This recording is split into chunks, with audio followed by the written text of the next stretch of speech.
আব্বা পাগল শুধু আব্বা দে পাগল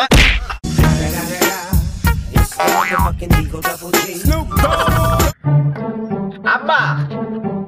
আব্বা মোবাইল কিনছি কি বাবা মোবাইল কিনেছি মোবাইল মোবাইল কিনছি আব্বা মোবাইল কিনেছেন পাগলা বেটা কোথায় থেকে মোবাইল কিনে নিয়ে আসলো এই নৌকা থেকে মোবাইল কিনে আনছি বাবা দেখি তোমার মোবাইলটা কত বড় দেখি একটু মোবাইলটা এই যে মোবাইল আব্বা আরে বাবা তোমার মোবাইল এতগুলো টাকা দিলাম আর তুমি এক না মোবাইল নিয়ে আসছেন মানে এটা মেলা টাকা দাম আব্বা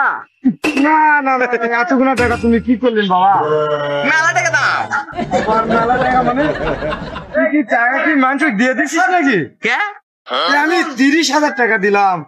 আর মাত্র তুমি আর মোবাইল নিয়ে আসছেন 500 টাকা দামের ইশারা পাগল আব্বা কয় কি বলেন কি আল্লাহ বেটা কইছে দে পাগল আয় আমার বাপ বারা কিছু বারা বোঝে না সোজে না ভালো একটা মোবাইল কিনে লিয়ে আলছি এটা বলে মিথ্যে না মোবাইল ক পাক বাবা